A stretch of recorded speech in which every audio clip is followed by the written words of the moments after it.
नाज़रीन, इस्लामकोट जी बाहिमत बुर्दबार नौजवान देवन कुमार भील जंहिं ताज़ो ई मिठी रोड ते वेन के बाहि लगण वारे हादसे में सवार 18 इंसानी जानियन के पंहिंजी जान खतरे में विझी बचायो। उन हवाले सां ॾिसो था रज़ाक वज़ीर जी ही रिपोर्ट। जी बिल्कुल, अजाऊं इस्लामकोट जे एक अहिड़ा ही किरदार, एक नौजवान पुरजोश ऐं मसीहाई किरदार जंहिं ताज़ो ई थरपारकर जे इस्लामकोट जे मिठी रोड ते एक वैन हादसे में केतरनि इंसाननि जूं जानियूं बचायूं आहिनि।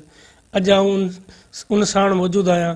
अचो त पाण इन मुतालिक़ हिन खां वधीक हाल अहिवाल वठूं त इन वैन वाक़े खे ऐं उन खां बाद इंसानी जज़्बे खे इहो कीअं पिया महसूसु करे। अस्सलाम वालेकुम भा रज़ाक, तव्हांजी महिरबानी, महिरान टीवी वारनि जी महिरबानी जो मूं ग़रीब जे आशियाने ते लड़ी आया।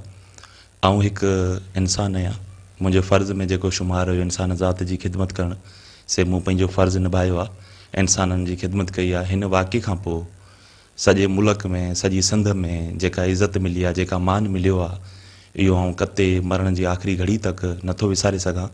छो त सॼी सिंध हिन वाक़े खे एप्रिशिएट बि कयो आहे। इन खे जेके पाकिस्तान जा जेके असल हीरो आहिनि, जेके असल किरदार आहिनि, हुननि बि हिन वाक़े खे साराहियो आहे, मुंहिंजी मत अफ़ज़ाई बि कई आहे। 27 नवंबर 2020 ते आउं नवंकोट वियल हुउसि पंहिंजे चाचे सां गॾु दावत ते। हुतां खां वापसी आयसि पे त जीअं असां विजूटो क्रॉस कयोसीं त असांखे हिकु वैन क्रॉस थी। जेॾी महिल वैन क्रॉस थी त मूं ॾिठो त वैन जे अॻियां ख़ाली साइड, ड्राइवर जे ख़ाली साइड जेके टायर आहे हुनजे मथे पासे हिकु वॾी हिकु धुएं जी लपेट हुई। त मूं वैन जीअं असांखे क्रॉस थी, मूं पोयां हुनखे हारून ॾिनो आहे, डिम्फुल ॾिना, हुनखे इशारा ॾिना त हुन ड्राइवर बि वॾी फुर्ती ॾेखारे हुन गाॾीअ खे असांजे 50 खां 60 फुट जे मुफ़ासिले ते गाॾी खे रोकियो ऐं मूं डोड़ कढे वञी हुन गाॾी जा दरवाज़ा खोलिया।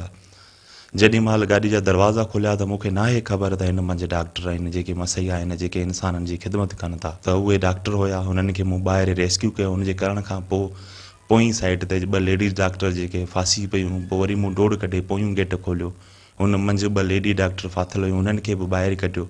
हू कढण खां पोइ गाॾी जी बैक साइड ते डीज़ल जा कैन पिया हुआ, हू बि लाथा। हुन लाहिण खां पोइ मूं ड्राइवर खे चयो त गाॾी खे न्यूट्रल कयो, कंहिं बि सूरत में असां धिके हिन गाॾी खे परे कयूं, छो त उते हिकु लेडीज़ डॉक्टर बेहोश थी वई।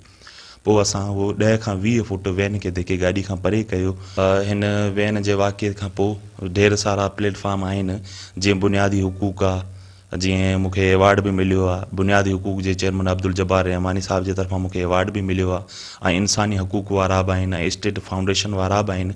उन जे तहत आउं हिते थरपारकर में कमु कयां पियो, हींअर 3 शयुनि ते कमु कयां पियो। मां पंहिंजे ॾिसंदड़ खे इहो मैसेज ॾींदुसि, ऐं पैगाम ॾींदुसि त हीअ सॼी सिंध जा मुंहिंजा जेके भाइर आहिनि, ऐं पाकिस्तान जे जेके भाइर आहिनि, हिननि सभिनी जे मंझि हिकु इंसानु आहे, हिकु रियल हीरो आहे।